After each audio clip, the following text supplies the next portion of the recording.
00. فروخی نعمت.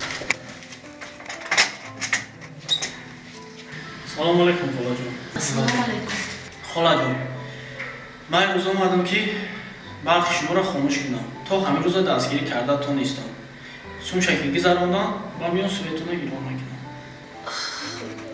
ایلاجی نیست که نکشیم از بچه های زنگ میزنم یک ایلاجی میکنیم میگذارم. اگه امکانیت تا همین روز داشته دیگر نداره. رقم ما شما دسته. سون شکل گذراندن روی کردن میان ایران نکنم. بخشش ده خاله جون. مایلش بچه جون. مایلش.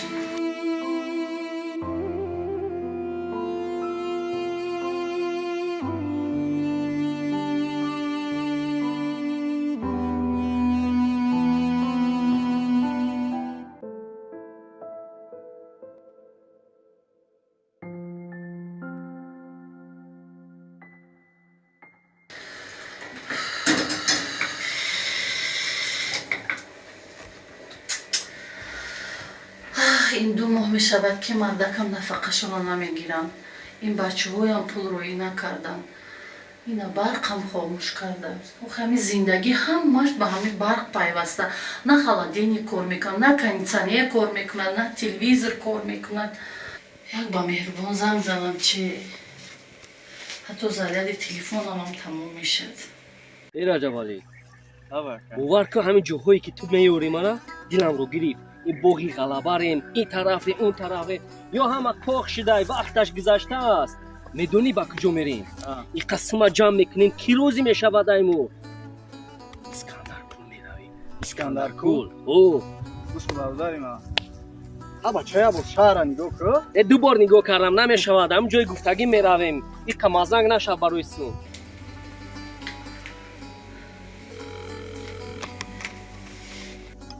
نه برادر نه همین مدار خود زنگ زد یکم قبله ما یکم وقت زنگ نزد بگو سوزی تنجی. عذری زیاد برادر جانا که کمی هم باشد وقتی قیمت شما را میگیرم. اگر شما همین نوا را تماشا کرده باشین و همین گونه رولیک های تربیتی با شما پسند باشد فراموش نکنید در کانال پادپیسات میکنیم، در نوار یک دونه لایک میمونیم، در کامنتاری حتما یک سخنی خوب مینویسیم و انشالله که با عید خوبتر بهتر رولیک های تربیتی پیشکشتان میگردانیم. باقی در پناه خدا باشین. لبای اوچا الو مهربان جون. لبای اوچا خیلی خوبی؟ بشه سوز سلامتی ها چخیر؟ او سوز چو کاری خده؟ کلینم قطی کودکان نزن؟ ای سری خلوصه و بیو همه سوز چو کاری؟ مهربان جان میدونی چی بچه جان؟ امین روز قوای برق همونه خاموش کردن بچه جان. 2 ماه شد که پرداخت نکرده بودیم. قوای برق بینک آمد گفت که اگر که پرداخت اپا جان مهلتتون گذشت من برقتون خاموش میکنم. برق خاموش کرد تا پرداخت نکنیم برق در نمیگیرونن. چیکار کنیم بچه جون؟ خالدینی کار نمیکند، کنیسانیر کار نمیکند، خونه ها گرم یگام چیکار نمیکند. باور کن به قوای برق زندگی تماما مشکل بچه جون. بالای این هیچ چیز نیست در خونه. پرودکت هم تمام شده است. پدرت هم 2 ماه میشوند که نفقه شان نگرفتند. اگر علاجش میبود جون یا چه یگام سم کمک میکردی.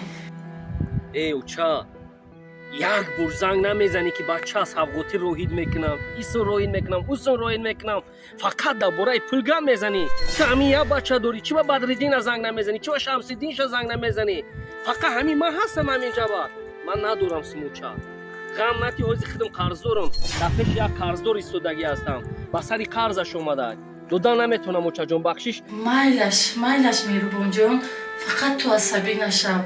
من نمیخوام که تو عصبی شوی. حوز زنگت میزنم اوچا جون.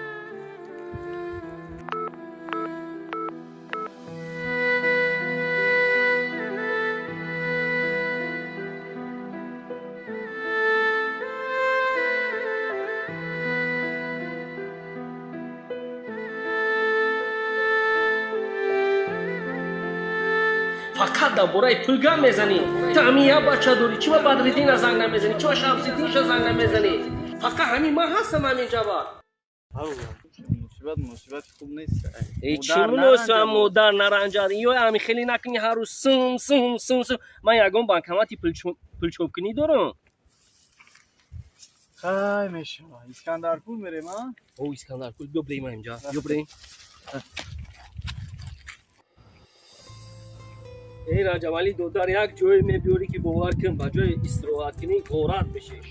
بچه که یک بار نگاه که طبیعت زنده را نگاه که یک بار بچه او دعوا را نگاه که که زداد پیروده تازه 100 بار نگاه کردم همیشه بهار گردد که دیگه لازم نیست. اسکندرپور گفتم اسکندرپور. تمام اکه اسکندرپور علاودین پور هم مجبور اکه میبریم.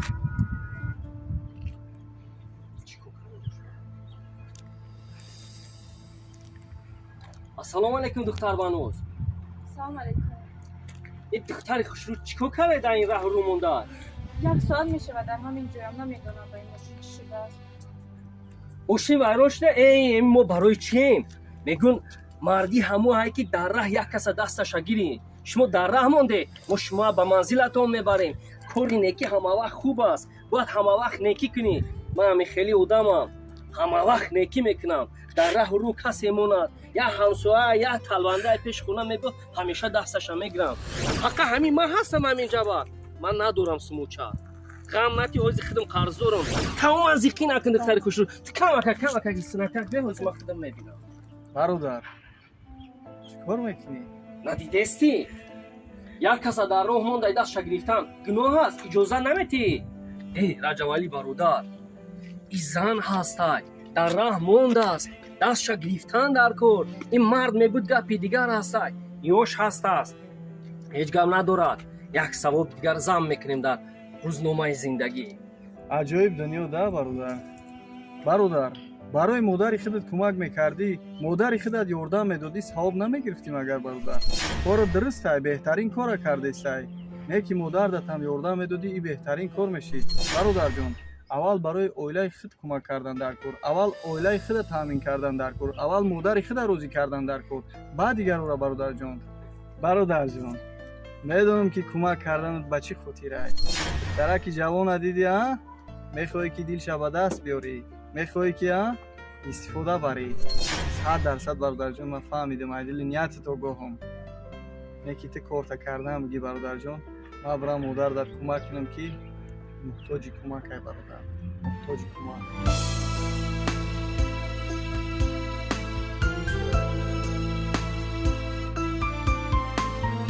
عذری زیاد برادرجانا که کمی هم باشد وقتی قیمت شما را میگیرم. اگر شما همین نوار را تماشا کرده باشین و همین گونه رولیک های تربیتی با شما پسند باشد فراموش نکنید در کانال پادپیسات میکنیم در نوار یک دونه لایک میمونیم در کامنتاری حتما یک سخنی خوب مینویسیم و انشالله که با عید خوبتر و بهتر رولیک های تربیتی پیشکش میگردانیم. واقعی در پناه خدا باشین.